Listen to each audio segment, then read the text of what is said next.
खुरुमजे ma'am पुनमंगपु मयांग मफमदा कानागदोबा article अमखक पाजरगे article असिगी कानाबा ma'am Poonam लौमिनसी ई पीबना अखोयदा पीरिबा कानाबा अमदी पिरमदाइदा अखोयना तौगदबसिंगी मतंगना खंगमिनसी blood donate तौबा नत्रगा ई कटपा हाइबसी यामना चौक्तोकचनिंगाई ओइबा अमदी यामना कानाबा थबक अमनी अइना नत्रगा अखोयना पीरिबा ई अदुना कनागुंबा अमगी पुंसी कनबा ngamgadoribani हाइबसी अखोयना मतम पुंबदा कावरोइदबनी ईगी मथौ तारबा मियोय अमदा अखोयना सिंगनाबा लेतना ई पीबा मतमदा मदुना फंगलिबा कानाबा अदुगी मतंगददी हाइदुना लोइबा नाइररोय मसी पुक्चेन चावना ngasi pukchen chawna piriba e khara aduna yamdrabda miyoi ahungi punsi kanba ngami haina American Red Cross ki akhang ai singna paper kya da phongkhiba leire thijilloi singna phongdokhibagi matung ina malemda leiba miyoi singi manungda lakh kaya di second khuding e mathau tari amaromda aikoina e piba natraga katpa matamna kanaba phangliba asi e mathau taraba miyoi adu khaktamak oina uri madu aranbani e piba matamna kanaba phangliba asi e piba miyoi adu suni ई पीरिबा मी हाइबदी donor अदुसु ई पीबा मतमदा माकी हक्साना कानबा कया फंगमंगमे ख्वाइदे हेना मथौ तारिबदी हक्साना कानबा फंगबा अदुगी मथक्ता अइखोइना कनागुमा अमगी पुंसी कनबदा मतेंग पांगबा अदुनी ई पीबना अइखोइ हक्साना कानबा कया पी हाइबसी थिजिलोइ सिंगना यामना कुमना थिजिलेबा मतुंगदा फोंदोखिबा वाफमनी मेंटेन हेल्थ फाउंडेशन की रिपोर्ट मतुंगिना ई पीरिबा डोनर अदुगी स्टेज हंधनबा ngami वाखल का हेना सोंथरकदबदगी ngakthop ngami फत्तब वाखल हाइबनी नेगेटिव थिंकिंग दगी लामना लहनबदा चावना मतेंग पांगी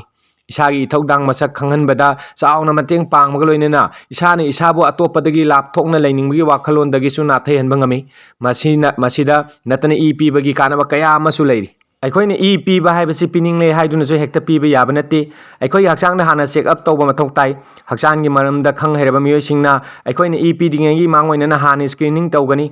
मसीदा अखोइगी मिहुल blood pressure body temperature haemoglobin level चिंबा टेस्ट कया हाना तौगनी मसी अखोइ हक्सांगी ओइनसु कानबा अमनी हारिबा टेस्टिंग असी ई पीबा मतमदा लेमना तौगदबा ngaktani मसीना मरम ओरगा अखोइना हाना खंजिलुदबा अखोइ हक्सांगदा लेरंबा अनाबा नत्रगा नुवाइतबा सिंग अदु खंगदोकपा ngamgadoribani मसीगी मथक्ता अखोइगी ई अदु मकल मखा क्यागी टेस्ट तौदुना अनाबा सिंग लेइब्रा हाइनसु हाना मखा तना खंगौगदोरिबani अखोइने ई पीख्रबा मतुंग ईदा टेस्ट तौगदोरिबा सिंग अदुदी hepatitis B hepatitis C HIV West Nile virus trypanosoma क्रूजिना सिंबसिंग असिनी ई पीबगी मतंगदा मियामना हंगनबो वाहंग कया अमसु लैरी मदुगी मनुंगदा ई चांगनाइना पीबा मियोइसिंगदी थमोइगी ओइबा लैना सिंग नारकपा याबगी चांग हंथबरा हाइबसिनी मसीगी मतंगदा कुमजा लिसिंग अनि त्रातेता पांगथोखिबा रिसर्च अमगी मतुंगिना चांगनाइना ई पीबा मियोइसिंगदा हार्ट अटैक तौरकपा याबगी चांग खरा वांगना लै मरमदी हक्सांगदा यावरिबा कोलेस्टेरोल लेवल अदु चांग नायरक्तबगिनी हाइरी अदुबो हौखिबा कुमजा लिसिंग अनि तरावमदे पांगथोखिबा अदु थाजनियाई ओइबा स्टडी रिपोर्ट अमगी मतुंगिनादी ई चांग नाइना पीबा मियोइसिंगदा हार्ट अटैक तौरकपा याबगी चांग असी यामना हंथै हाइना फोंदोखिबगा लोइनना ई चांग नाइना पीबा मियोइसिंगदा आयरन स्टोरगी चांग असी हंथली हक्सांगदा आयरन स्टोरगी चांग हेंगलक्लबदी हार्ट अटैक तौबई चांग वांगी हाइरी मकाताना ई पीबगी मतंग मियामना यामना तोइना हंगनरिबो वाहंग अमना ई यामना तोइना पीबा असिना मरम ओइरगा हक्सांगदा साइड इफेक्ट हाइबदी अकाइबा लाक्लोइद्रा हाइबसिनी कनागु मियोइ खरनदी ई चांग नाइना पीरबदी ब्लड प्रेशर हंथलक्नबा मरम अमा ओइ हाइनरी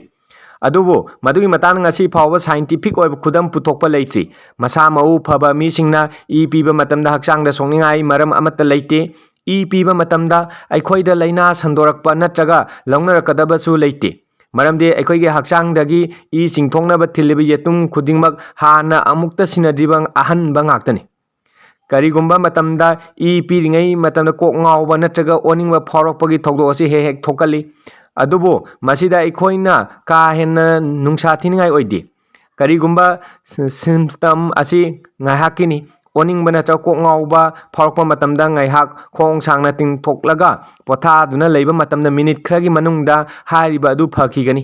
मसीदा नतना अखोइ हक्सांगदगी येतुम लौथोखरबा मतुंगदासु ई अदुम थोक्तुन लैबगी थोंगसु थेंगनबा याय